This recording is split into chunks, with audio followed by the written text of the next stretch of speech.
Boa tarde, professor. Tudo bem? Eu vou falar um pouco sobre o livro Quarto de Despejo, mas antes nós vamos conhecer um pouco sobre a história da autora, que é Carolina Maria de Jesus. Carolina era uma moça anônima até então lançar o seu primeiro livro. Ela era uma mãe solteira de 3 filhos, negra e trabalhava como catadora de lixo na metrópole de São Paulo.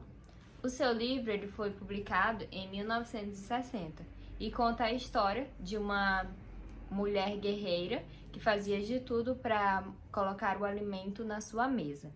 Ela sobrevivia com aquilo que muitas vezes as pessoas achavam que não pertencia, que eram sobra, ela sobrevivia justamente com essas sobras. E muitas passagens sublinham, por exemplo, a dificuldade de ser mãe solteira, né? De ter que dar conta de tudo. Só que para ela, ser mãe solteira era exatamente isso. Ela conseguir dar conta de tudo sozinha. Porque na vida dela, ela só teve 2 amores, que foi o Manuel e o Roberto, se eu não me engano. Mas para ela conta que ela dá conta de tudo sozinha, sim, sem precisar de homem nenhum. E ela sofreu muitas críticas das suas vizinhas por serem casadas e ela ser solteira. Só que muitas vezes os maridos das vizinhas dela batiam nelas à noite. E enquanto ela dormia e descansava com a sua família, as suas vizinhas apanhavam. Aqui, uma passagem do texto diz exatamente a dificuldade, né, que ela tem de dar alguma coisa para a sua família, que conta assim: aniversário de minha filha Vera Eunice. Eu pretendia comprar um par de sapatos para ela, mas o custo dos gêneros alimentícios nos impede a realização dos nossos desejos. Atualmente somos escravos do custo de vida. Eu achei um par de sapato no lixo, lavei e remendei para ela calçar. Para conseguir alimentar a sua família, ela tem que ralar duro todos os dias. E eu me perguntei, né, aonde que ela encontra forças para superar tudo isso? E eu lendo o livro, né, eu encontrei que foi a fé. A fé que motivou ela todos os dias a levantar da sua cama e batalhar pela vida dos seus filhos. Porque ela não teve um estudo, ela só estudou até o 2º ano, mas justamente ela disse que não teve um estudo completo, mas ela formou caráter. E mesmo na dificuldade, ela faz de tudo para os seus filhos irem para a escola.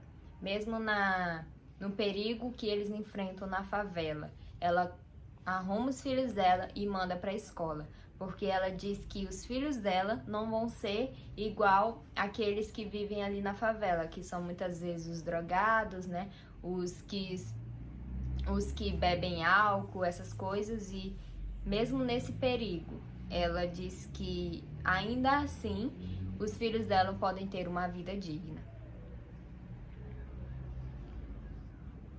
E aqui no outro trecho dela diz assim: saí indisposta, com vontade de deitar, mas o pobre não repousa. Não tenho o privilégio de gozar descanso. Eu estava nervosa interiormente, ia maldizendo a sorte. Catei 2 sacos de papel, depois retornei, catei uns ferros, umas latas e lenhas. E ela diz que tudo o que ela faz é para a família dela, porque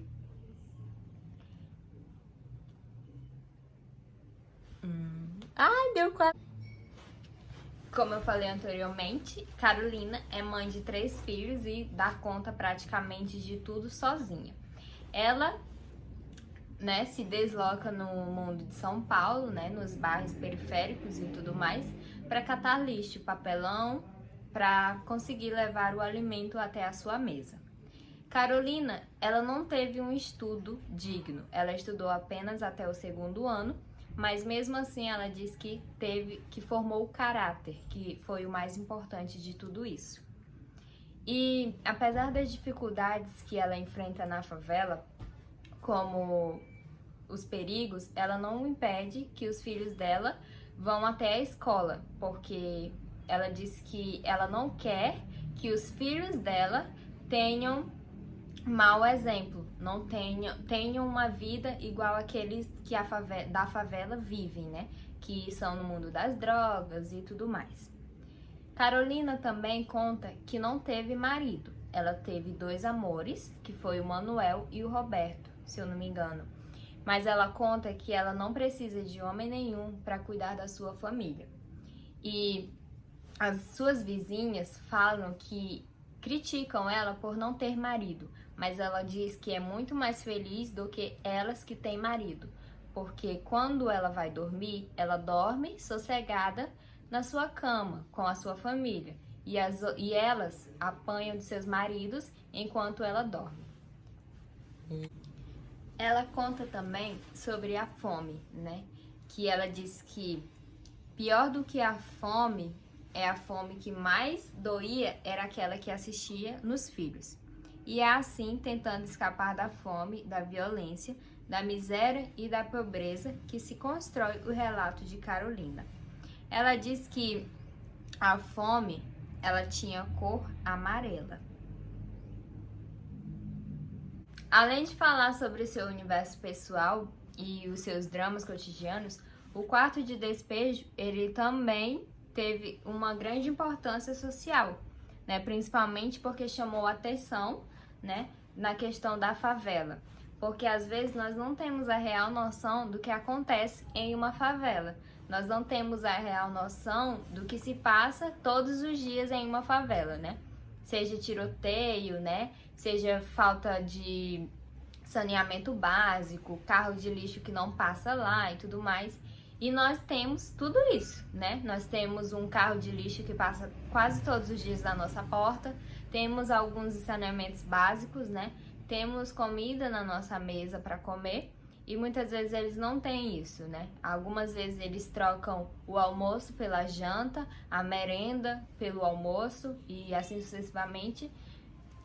Esse livro é muito interessante de se ler, né? Porque conta uma história, uma rotina, um cotidiano que nós não somos acostumados a ver até então. E é muito interessante porque nos faz refletir bastante sobre o que nós temos feito, né? Sobre o que nós temos reclamado, né? Seja por uma coisa que nós temos, né? Que nós temos reclamado, seja por uma comida que nós não gostamos, que estamos reclamando, mas e eles lá, né? Que mesmo não tendo e tendo apenas um pão, eles comem e agradecem de bom grado. Então, esse foi o meu resumo sobre o livro, sobre o que eu achei. Espero que vocês tenham gostado e obrigada. Tchau, professor. Saudades.